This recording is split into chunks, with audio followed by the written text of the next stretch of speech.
اعوذ باللہ من الشیطان الرجیم، بسم اللہ الرحمن الرحیم۔ صلو علی الحبیب صلی اللہ تعالی علیہ وآلہ وصحبہ وسلم۔ بندر اور شیرنی کی دوستی۔ ٹلو بندر ایک درخت سے دوسرے درخت پر تیزی سے چھلانگ لگاتے ہوئے اپنے آپ سے بول رہا تھا، جلدی جلدی جلدی کر ٹلو، جلدی، رات ہونے سے پہلے تجھے گھر پہنچنا ہے ورنہ امی کی ڈانٹ سننی پڑے گی۔ بچاؤ بچاؤ، ارے کوئی ہے جو میری مدد کرے، مجھے اس گڑھے سے باہر نکالے۔ اچانک ٹلو بندر کے کانوں میں یہ آواز آئی۔ ٹلو آواز کی سمت بڑھا اور ادھر ادھر دیکھنے لگا، مگر اسے کوئی نظر نہیں آیا۔ اچانک اس کی نظر گڑھے کی طرف گئی تو وہاں ایک شیرنی پھنسی ہوئی دکھائی دی۔ ٹلو نے ڈرتے ہوئے کہا، یہ کیا رانی شیرنی، تم یہاں کیسے پھنس گئی؟ مجھے نہیں پتا ٹلو بھائی، میرے بچے بھوکے تھے، میں تو جلدی جلدی جا رہی تھی، اس گڑھے پر بہت سارے پتے پڑے ہوئے تھے، میں نے جو ہی یہاں چھلانگ ماری تو ایک دم سے اس میں گر گئی۔ یہ کہہ کر رانی شیرنی رونے لگ گئی۔ ٹلو نے کہا، اچھا اچھا، تم رونا بند کرو، میں تمہیں باہر نکالنے کا انتظام کرتا ہوں۔ ٹلو کچھ ہی دیر میں کہیں سے رسی ڈھونڈ لایا اور کہا، یہ لو، اسے مضبوطی سے پکڑو اور باہر آ جاؤ۔ کچھ ہی دیر بعد شیرنی باہر آ گئی۔ جیسے ہی شیرنی باہر آئی، ٹلو بندر ڈر کے مارے درخت پر چڑھ گیا کہ کہیں شیرنی اسے ہی نہ کھا جائے۔ رانی شیرنی نے کہا، ارے بندر بھیا، تم مجھ سے کیوں ڈر رہے ہو؟ تم نے تو میری جان بچائی ہے، میں تمہیں تھینک یو کہتی ہوں۔ میں تمہارا یہ احسان کبھی نہیں بھولوں گی۔ آج سے ہم دوست ہیں، تمہیں جب بھی میری ضرورت پڑے گی میں ضرور تمہاری مدد کروں گی۔ ٹلو نے کہا، اچھا، اب مجھے جانا ہوگا، میری امی انتظار کر رہی ہوں گی میرا۔ رانی شیرنی نے جاتے ہوئے کہا، ہاں، میرے بھی بچے بھوکے ہیں، چلو پھر ملیں گے۔ وہ دونوں ایک دوسرے کو خدا حافظ کہہ کر اپنی اپنی راہ چل دیے۔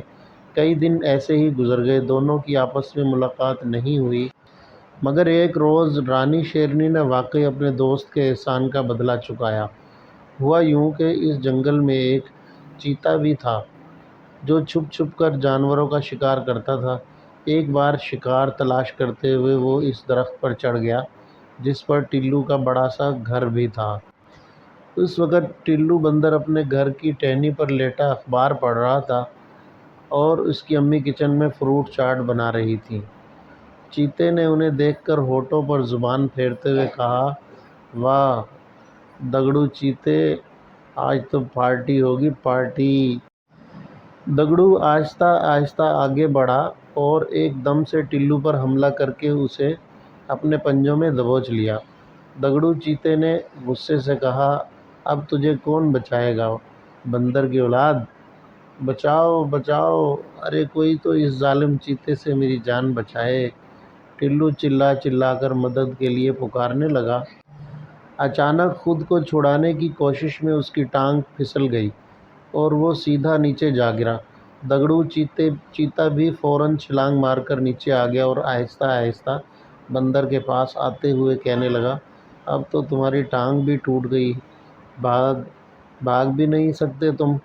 لیکن اچانک سے دگڑو رک گیا اور ڈرتے ہوئے کہنے لگا، رانی تم میرے راستے سے ہٹ جاؤ۔ رانی نے کہا، نہیں نہیں ہٹوں گی، تمہیں نہیں پتہ تم نے کس پر حملہ کیا ہے، میرے دوست پر حملہ کیا ہے۔ ٹلو میرا دوست ہے، ایک بار اس نے میری جان بچائی تھی۔ پھر رانی نے دگڑو کو بہت مارا، اتنا مارا کہ وہ دم دبا کر وہاں سے بھاگ گیا۔ ٹلو بندر نے رانی شیرنی کا شکریہ ادا کیا۔ رانی نے ٹلو سے کہا، ارے نہیں ٹلو بھائی، یہ تو میرا فرض تھا۔ پیارے دوستو، اگر آپ ہمارے اس چینل پر نئے ہیں اور ہماری ویڈیو پہلی بار دیکھ رہے ہیں تو برائے مہربانی آپ ہمارے اس چینل کو سبسکرائب کر لیں اور اپنے دوستوں کے ساتھ ضرور شیئر کریں۔ اس کہانی سے ہمیں سبق ملا کہ اپنے دوستوں کو مشکل کے وقت اکیلا نہیں چھوڑنا چاہیے، ان کی مدد کرنی چاہیے، چاہے جتنی ہی بڑی مشکل ہو، ہمیشہ ان کا ساتھ دینا چاہیے۔ پیارے دوستو، خود بھی عمل کیجئے اور زیادہ سے زیادہ شیئر بھی کیجئے۔ جزاک اللہ خیراً کثیرا۔ صلو علی الحبیب صلی اللہ علیہ وآلہ وصحبہ وسلم۔ السلام علیکم ورحمۃ اللہ وبرکاتہ۔